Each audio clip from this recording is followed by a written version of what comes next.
Computer. Okay. Yes, please. All right, that's fine. So I want to go to a website I have called Seeking Real Good. Okay, Seeking, let's get this up here. I'll open it up. Seeking Real Good. I put it in the chat there. Seeking real good. Seeking Real Good. Okay.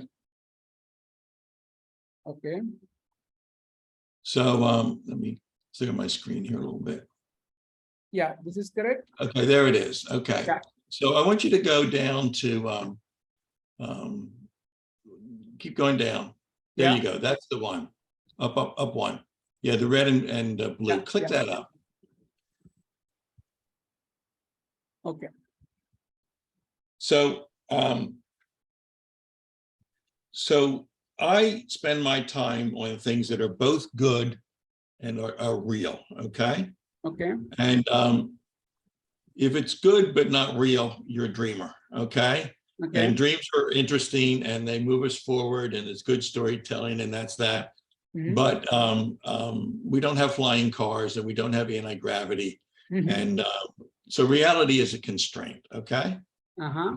That's the upper left. The lower right Mhm. is real but not good. Mhm. An investigator finds out what's real. Okay. Uh-huh. And there's a lot of things that are real that are really bad. Okay. Yeah, There's yeah, yeah. genocide, there's Correct. murder, all that stuff, right? Yeah. So don't spend a lot of time there. So what you want Yeah. to spend time is up in the up in that corner, things that are real and that are good. Yeah. So this is my filter that I use for what to Mhm. spend time on. Okay. Okay. Now my concern is that you're in the dreamer one, not the sage one. Mm-hmm. So I'm challenging you Mm-hmm. to convince me Mm-hmm. that we can move to the right here. Okay. Perfect. And you'll see down the bottom, you'll see a threshold. I say advance no falsehoods, right? Yeah. So on the good, we have do no harm. Everybody knows the do no harm, right? Yeah. So I introduced the phrase advance no falsehoods. Okay. Mm-hmm. And I'm very serious about that. Correct. Okay. So my challenge to you is describe your idea Mm-hmm. in the context of the standard model of particle physics. Okay. If you're inventing something new, if Yeah. you're adding to the ontology of the universe as it's understood, Yeah. that's an extraordinary claim that Mm-hmm. requires extraordinary evidence. Yeah. So that's how I'm challenging you now. Okay. I continue to think of what you're explaining Mm-hmm. as the law of attraction, which is in the upper left-hand corner on this chart. It's not in the upper right-hand corner. Okay. The Mhm. law of attraction is attractive, but there's no evidence for it. Any Mhm. attempt to demonstrate it has failed, Mhm. and it's the realm of the dreamer, not of the sage. Okay. Perfect. I perfectly get your question. So I'll just make sure that I'll share my understanding of this question. When you say that the do not do no harm is good, but there is no way to prove what I'm saying or what I'm claiming by any shred of evidence that would make sense to you as an individual, as a person. You would like to get some evidence or proof or some sort of a supporting corroborative things that would substantiate my claim. Is that correct? Correct. Okay. Okay. So now to begin, I would look at what is basically understanding things the logical way is what we humans have the capacity to apply logic. And we also have the capacity to understand the limitations of logic. When we talk of paradox, that clearly explains that logic has its limitations.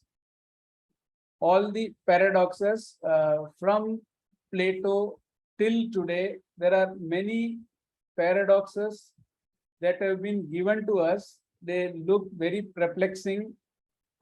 It looks like both the statements are correct, but when we club them together, we find that it is not logical. So let me just pause there. Yeah, please.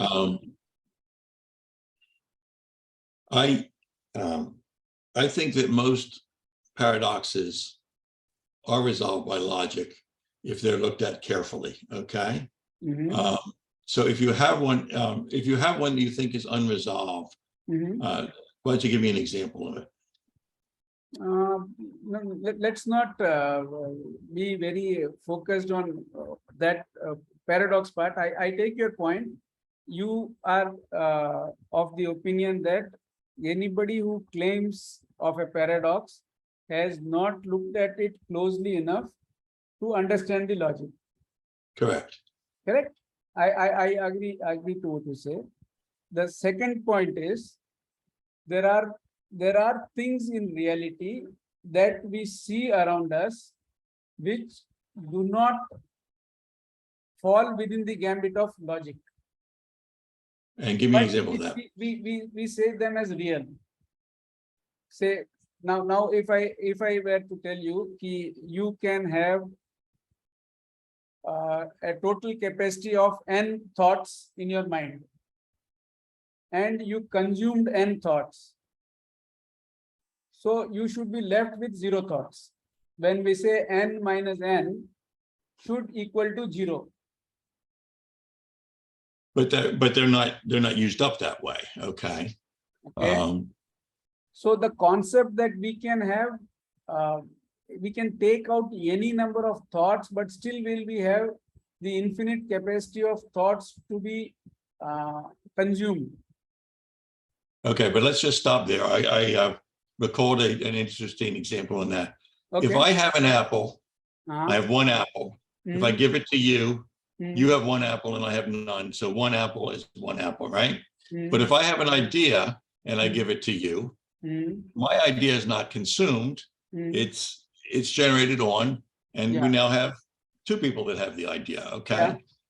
So thoughts, ideas, those kind of things are not consumed when they're shared. They're just shared, and they multiply when they're shared. Yeah. So these things, the very concept of their multiplying is creating a tradition and a culture which the newborn baby in every society they adopt and learn from. The whole concept, the ideas that we share, in a society, they get absorbed and they become the tradition and culture. Correct. Right? So that tradition and culture has to be something that can teach them the real and the good stuff, because that is what every human being wants. And teach them what is it teaches them? It has to teach them the real stuff and the good stuff. Okay, the good and the real. That's correct. Yes. Yeah. So that is what has to come into the culture. Right. And we get it wrong most of the time. Huh? And we get it wrong most of the time. We have so far got it wrong. But thanks to the good work like people like you are doing, now it appears that we will get it right. Working on it, yes. So there are infinite ways of looking at one existential reality.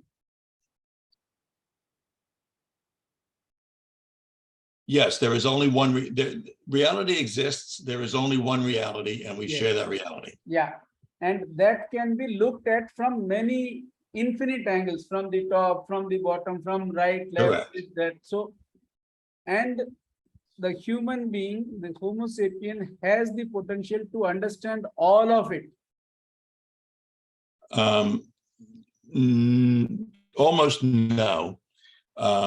No, because certainly my brain is finite. Okay. In fact, I wrote an essay called "Being 99.9% Ignorant," I have declared to the world that I am 99.9% ignorant. And that's easy to prove. I know nothing about so many areas out there. So our mental capacity is actually finite. Now, it might be true that the amount that I've used is a small fraction of the potential that I have, but I think even the potential is finite. Okay. Your point is well taken. This is where I come with a different proposition, that the brain is not the one that is knowing and understanding. There is something other than the brain that is there, coexisting and working in tandem with the brain. And that thing is going to not be restricted in this one lifetime. It is in the continuous process of being real and good. Okay, a couple of things. I consider Wikipedia to be the greatest knowledge base in the world, right? It's the greatest collection of knowledge in the world. Yes. And it keeps growing and it keeps getting improved and all of that. Yes. So that's the one thing. I have a course out there called Intentional Evolution, which you might want to take a look at, which basically says that biological evolution has done what it does. And for us to move forward, intentional evolution, if it comes up, we got it. If not, we'll have to add. There it is. Okay. I got it. Good job. Yeah. So there, the picture says it. We can choose to wisely create our future. Absolutely. So it says, read the first paragraph.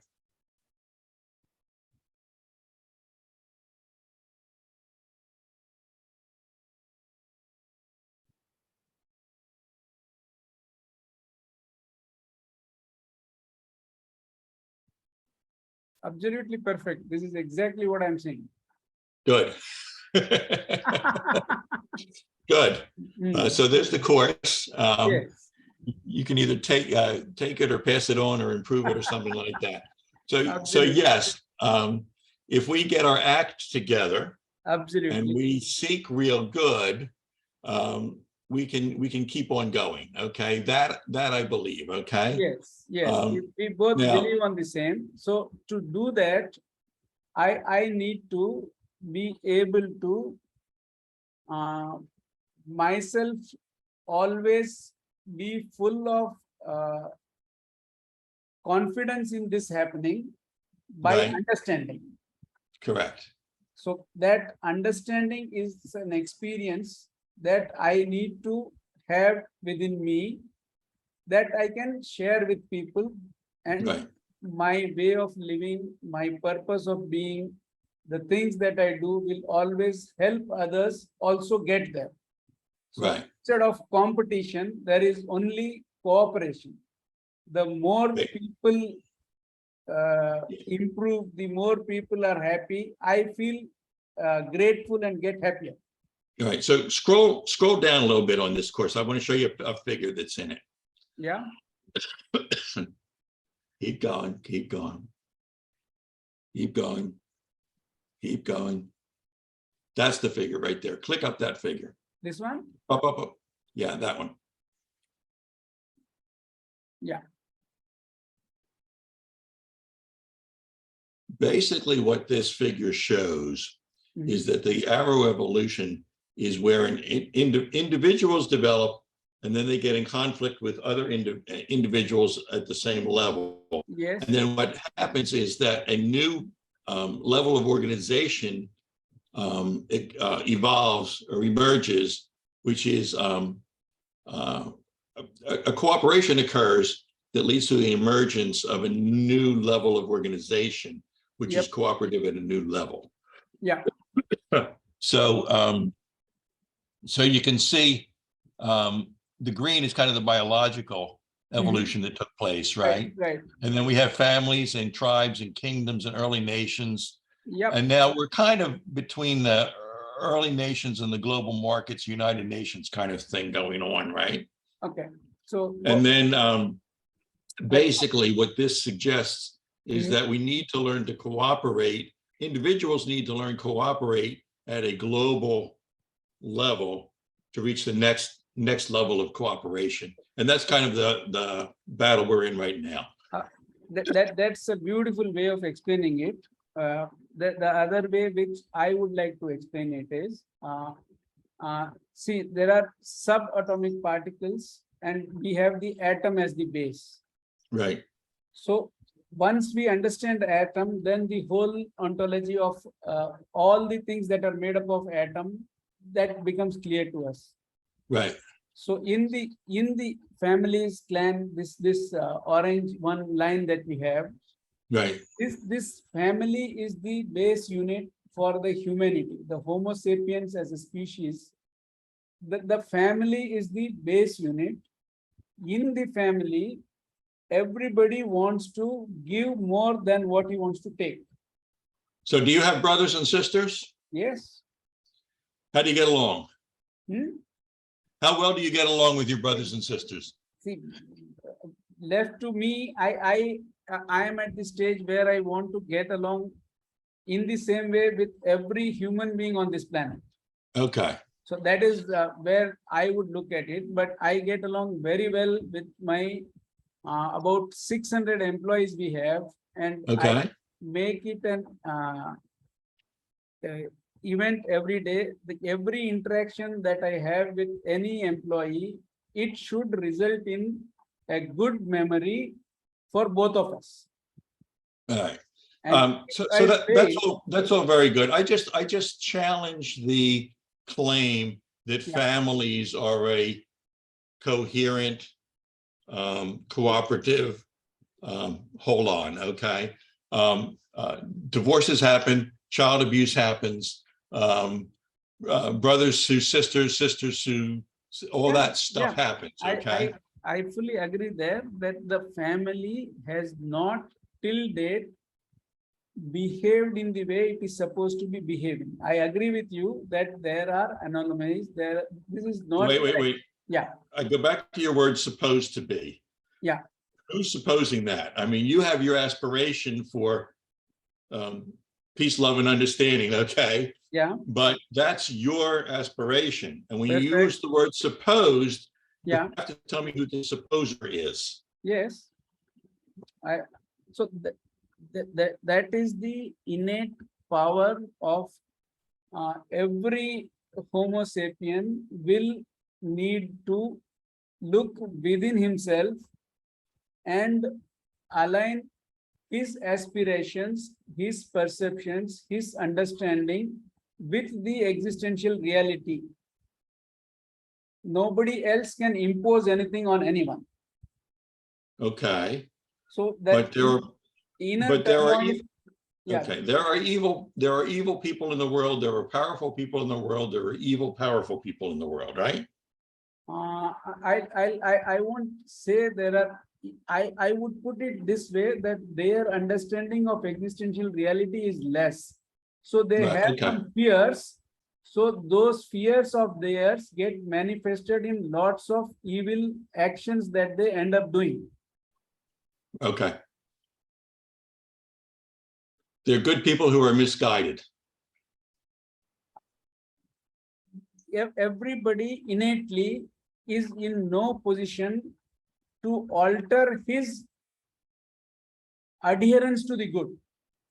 That he cannot change. The culture and the society and the tradition, whatever they teach him, whatever he learns from them, it tries to dislodge him. But at the end of the day, if you've read the book 5 Regrets of the Dying. I think I've contacted the author of that.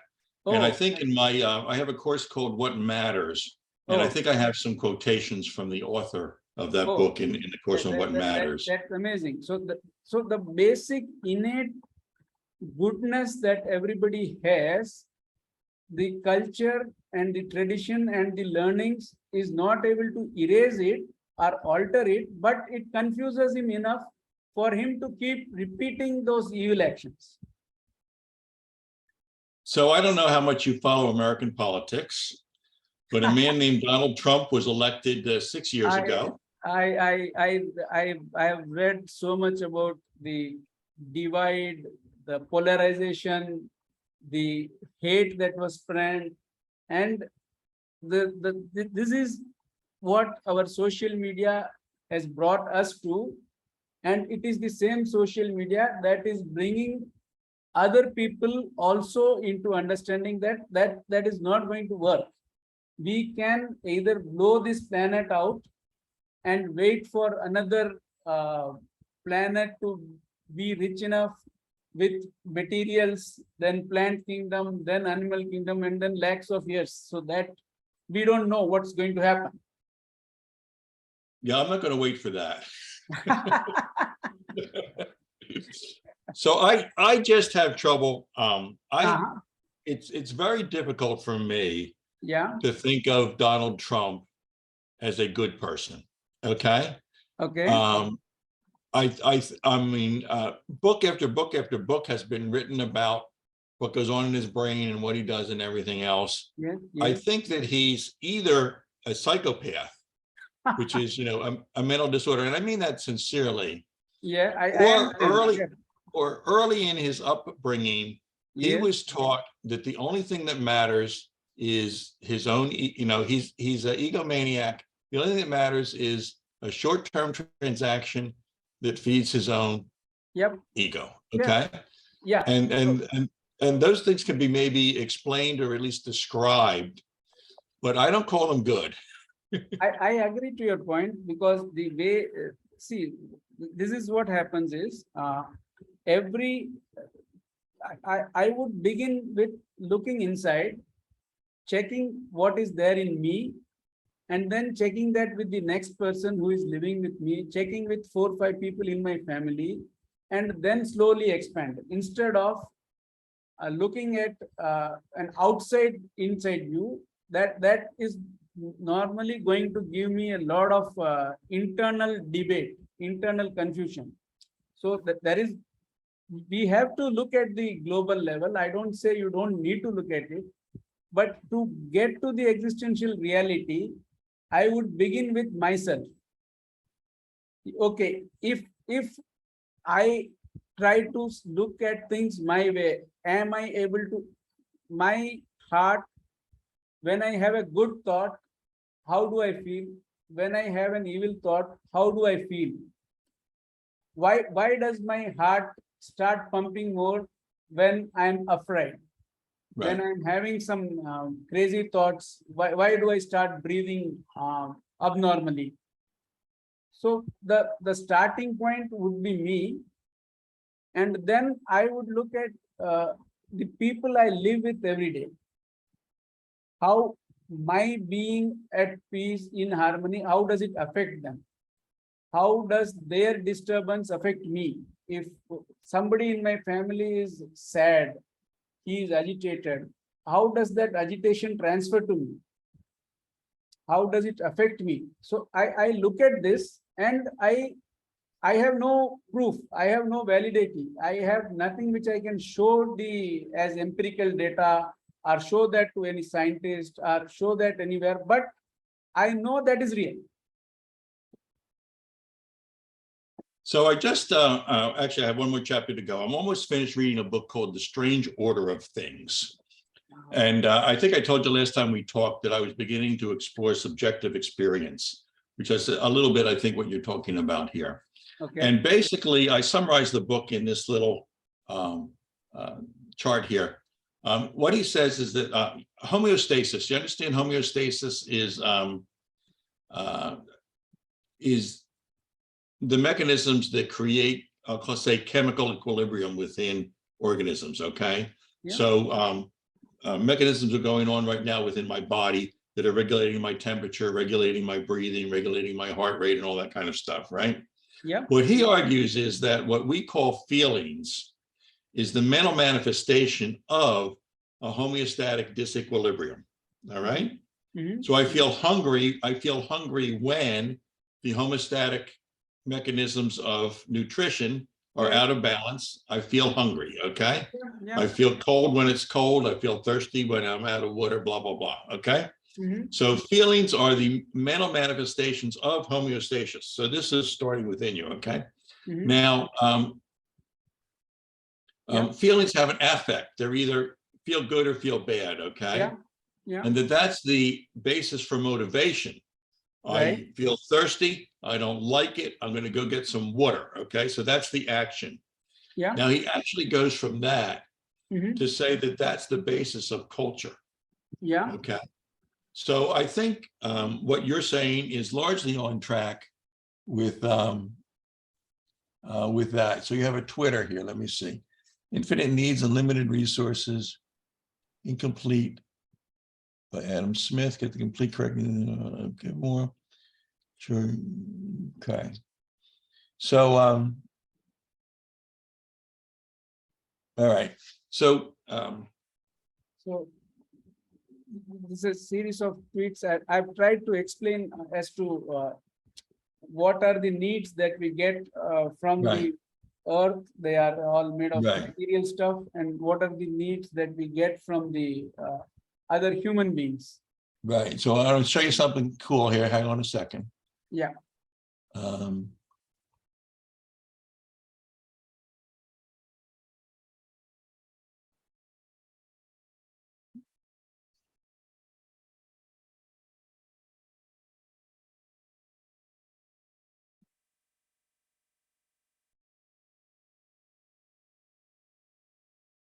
Okay. So take a look at that. I've read this. This is amazing. Beautiful. I have read this earlier. Yeah. So that's your picture. What are the human needs? That's the inside of this, right? Yes, yes, yes. And then what are the earth needs? That's kind of the outside of that thing, right? Yeah. And so this donut economics basically says you got to stay in the green zone there. And where are we out of balance? Okay. Yes, yes. Now, Adam Smith said that human needs, or at least human wants, are infinite. Yeah. Maybe yes, maybe no. Okay. If you asked me, do I want another house? The answer is no. Okay. Basically, I'm pretty satisfied here.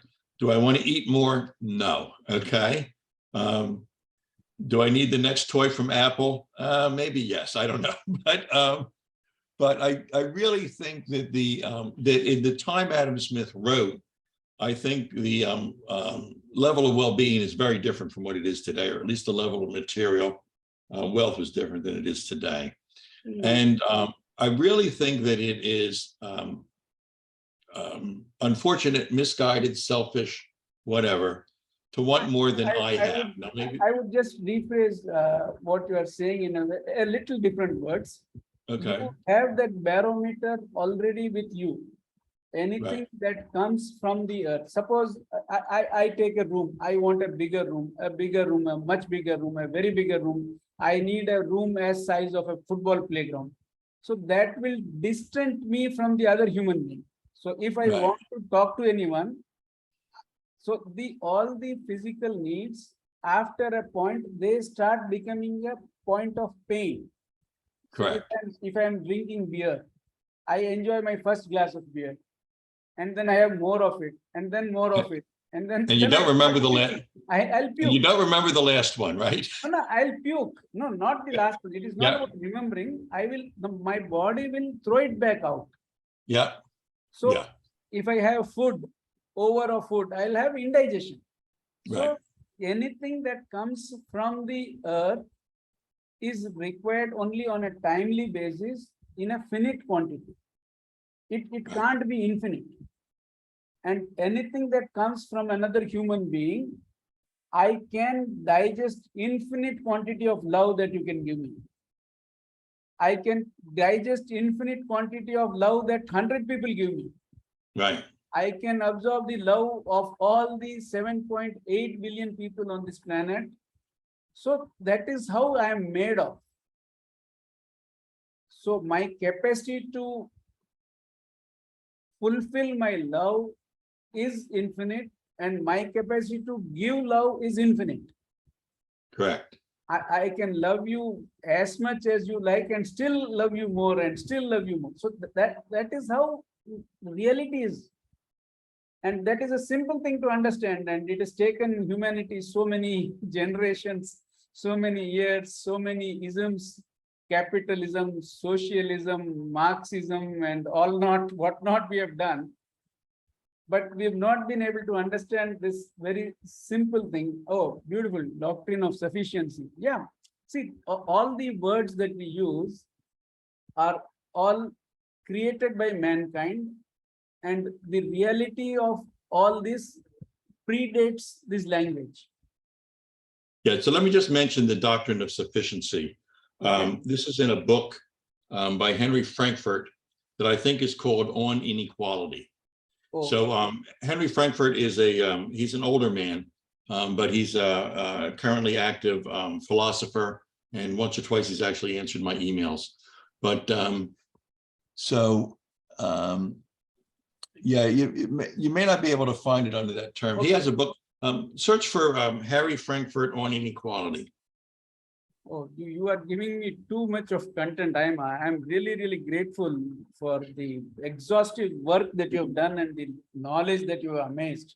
It's amazing. Right. What is the name? Please come again. Harry Frankfurt. Harry Frankfurt. Harry Frankfurt. Yeah, there you go. I have not finished the earlier links that you sent, and now I have more. I think I'll have to. Oh, look at that. He's 93 years old. He answered an email of mine a few years ago. Well, he wrote a book called On Inequality. Okay. And he was thinking, you know, we hear a lot of the chanting from the left saying what the world needs is equality. We get equality with there. He says, okay, I'll give you equality. Everybody's salary is $1 a year. It's equal. You know, you're happy now, right? And it's like, no, okay, no, I'm sorry. Be careful what you ask for. So what he says, so if we go to bibliography there. Bibliography. Harry, down, there you go. Bibliography. No, it's bibliography. There you go. Click that.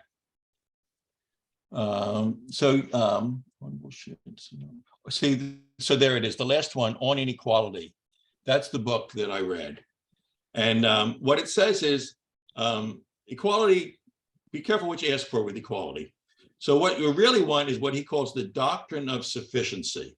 Okay. And basically what he says is that there's some range of sufficiency that human beings have. You and I are probably within that range, okay?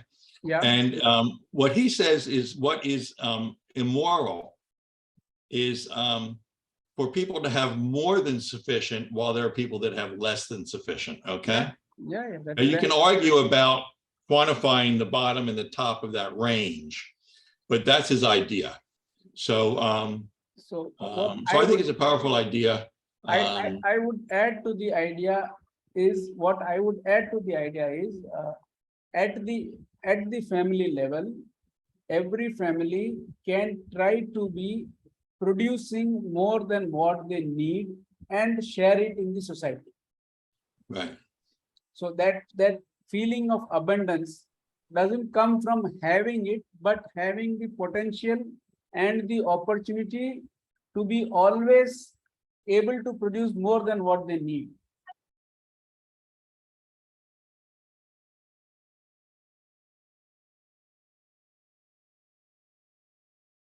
Hang on another minute. Oh, okay. Let me 1 second here. Yeah.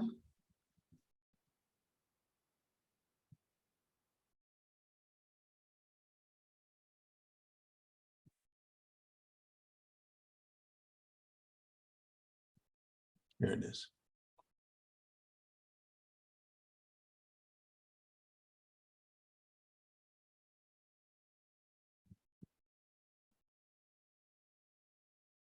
So this is a Substack article I wrote.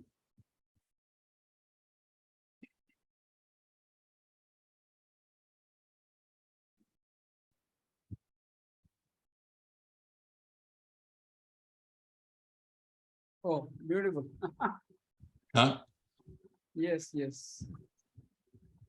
So basically what it argues, try the thought, stop right there. Here's a simple thought experiment. You see where it says that? Yeah. No, don't click there. Just read that. Here's a simple thought experiment can help to illustrate. Mhm.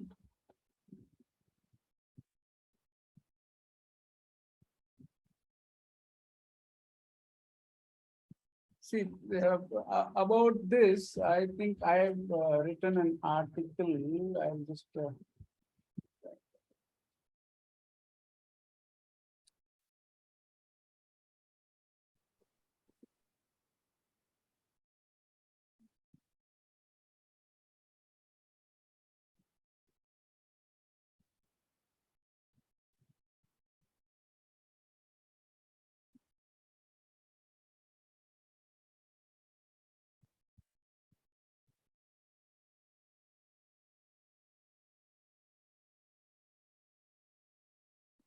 so I just I've sent the link. You can try Yeah. to look at this. Basically, it argues that the concept of ownership is something that only human beings practice, where you deprive somebody else.